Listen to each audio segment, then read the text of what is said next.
La economía argentina está pasando por un momento de incertidumbre. Los mercados están nerviosos y tienen razón para estarlo. El ministro Caputo, en una reciente entrevista, dejó dudas acerca de cuál va a ser el régimen monetario y cambiario después del acuerdo con el FMI. Se supone que la firma de un acuerdo con el FMI debiera despejar dudas, debiera tranquilizar a los mercados, y en este caso está todo funcionando con una lógica distinta.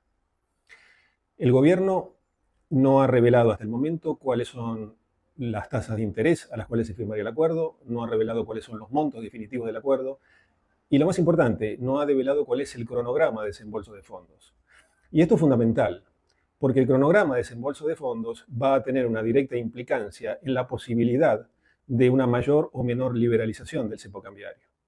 Por empezar, sabemos que el Fondo Monetario Internacional, por una política institucional, no admite que fondos que son prestados por esa institución sean utilizados para regular los mercados financieros. Y esto es básicamente para que los fondos no sean rifados en el mercado a un valor de dólar barato. Supongamos que llegan 10.000 millones de dólares y de pronto el Banco Central intenta con esos 10.000 millones de dólares mantener el esquema del crawling al 1% y actuar sobre la brecha cambiaria para bajar la cotización de los dólares financieros. Esto realmente sería muy negativo. Sería muy negativo porque la gente barrería rápidamente con los 10.000 millones de dólares comprando dólar barato. En previsión de esto, el fondo no lo admite. Pero aquí hay una pequeña trampa. Dado que el dinero es fungible, una vez que los fondos ingresen al Banco Central de República Argentina, el Banco Central de República Argentina podrá utilizar encajes de los depósitos en dólares u otra fuente de recursos por un monto equivalente a lo que ingresa por concepto de préstamo del fondo y intervenir realmente en los mercados financieros. Entonces el mercado tiene hoy más dudas que certezas. Y esto es lo que está creando estas condiciones en las cuales los dólares futuros están teniendo tasas de cotización crecientes. Inclusive se están posicionando por arriba de la tasa de interés en pesos, que hasta ahora ha sido el gran activo del gobierno para crear las condiciones para el carry trade, para que la gente desarmara posiciones en dólares, se pasara a posiciones en pesos, esperando en un marco de previsibilidad del dólar que en el futuro pueda comprar más dólares con esos pesos. Esto se está desarmando y esta es una de las crisis que está atravesando hoy el modelo, por lo cual se vuelve indispensable que muy pronto tengamos certeza sobre el acuerdo con el fondo, tengamos certeza sobre los fondos que llegan, la cantidad de dinero, la cantidad concreta de dólares que ingresan al Tesoro, que por otra parte el presidente Milei ya ha dicho que van a hacer para cancelar las letras intransferibles que en la época de Néstor Kirchner, el kirchnerismo colocó en el Banco Central para sacar en ese momento los dólares que permitieron saldar la deuda que en aquella época teníamos con el organismo multilateral. Estas letras intransferibles están valuadas nominalmente en el Banco Central por aproximadamente 70.000 millones de dólares. Sin embargo, a valores de mercado, las letras no valen más de 23.000 millones de dólares. ¿Qué quiere decir esto? Que con 23.000 millones de dólares que el Tesoro aporte al Banco Central puede rescatar esas letras y bajar la deuda contable en realidad en 70.000 millones.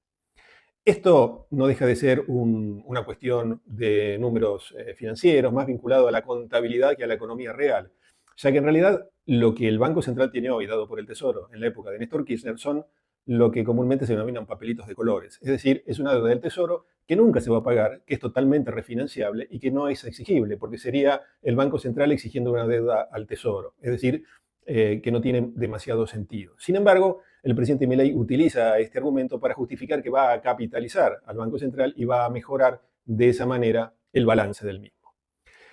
La pregunta del millón es esto suficiente para dar certeza a los mercados y para que se considere que la situación cambiaria está estable? Y la respuesta es clara, no, no es suficiente. ¿Por qué? Porque en definitiva lo que el mercado está mirando es la cantidad neta de reservas líquidas disponibles que el Banco Central tiene. Y en este sentido estamos en problemas. Por un lado, las reservas netas del central hoy están en terreno negativo, aproximadamente entre unos 6.000 y 7.000 millones de dólares. Lo que el Banco Central tiene es liquidez, básicamente de los encajes, de los depósitos en dólares que están encajados en el Banco Central. Ese dinero está siendo utilizado por el Banco Central para intervenir en los mercados financieros.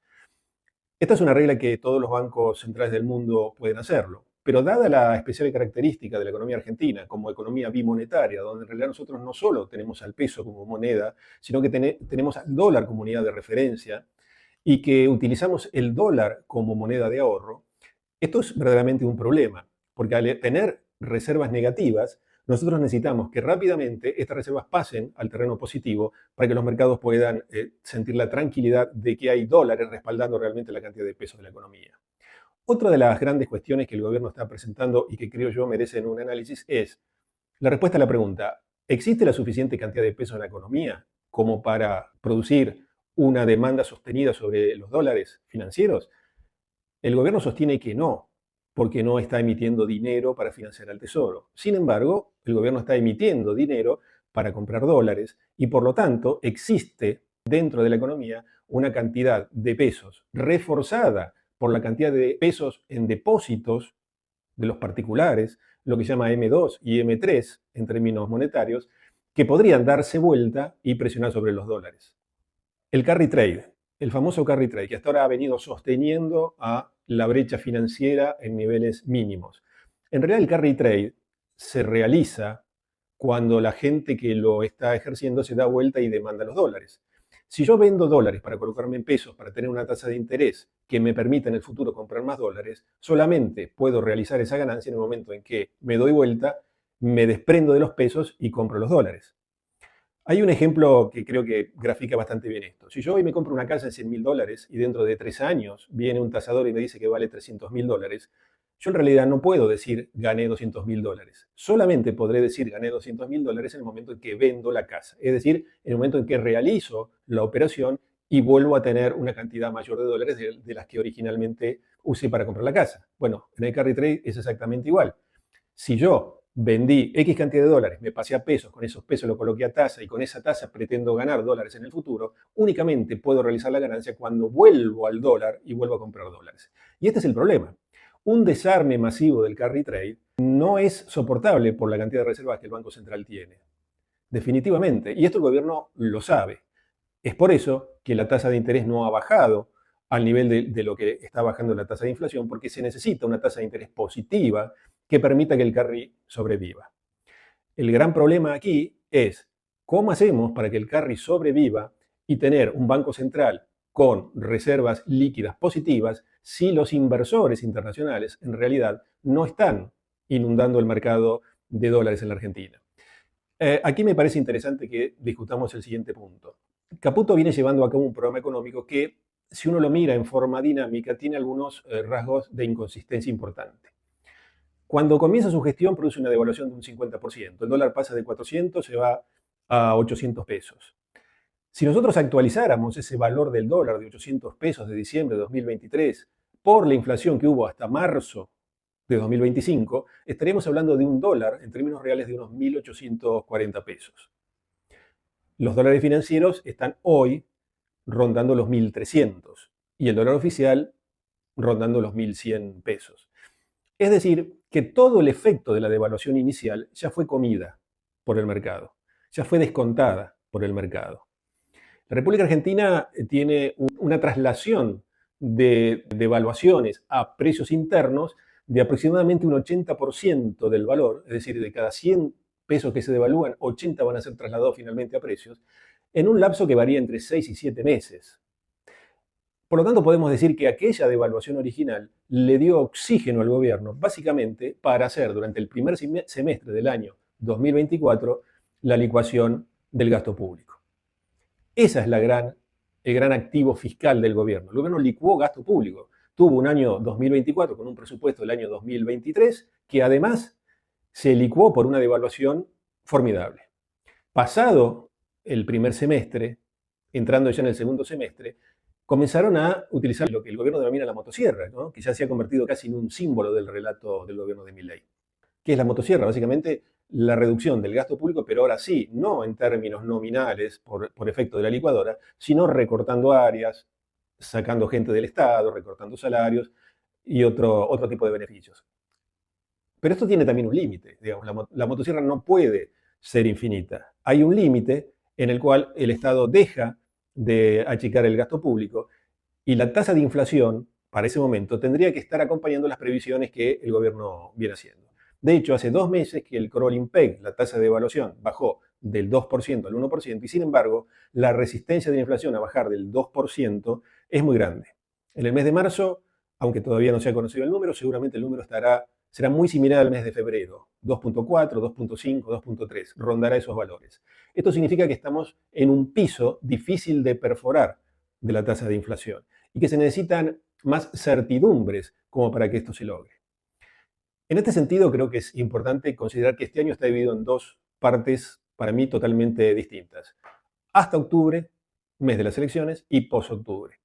El gobierno no puede provocar un salto del tipo de cambio antes del mes de octubre, porque eso le significaría romper el relato de la inflación en descenso y la probable pérdida de las elecciones legislativas, lo cual podría llegar a ser un game over para el gobierno, digamos. Si el gobierno pierde las elecciones legislativas, todos los inversores internacionales y los inversores nacionales que están viendo la posibilidad de un cambio de régimen por un retorno de gobiernos anteriores, se vería ratificada. Por lo tanto, la prioridad uno es continuar con el relato hasta el mes de octubre, ganar las elecciones del mes de octubre y de ahí en más tener un horizonte de 2 años como para avanzar con las reformas de segunda generación, como el presidente Milei ha denominado.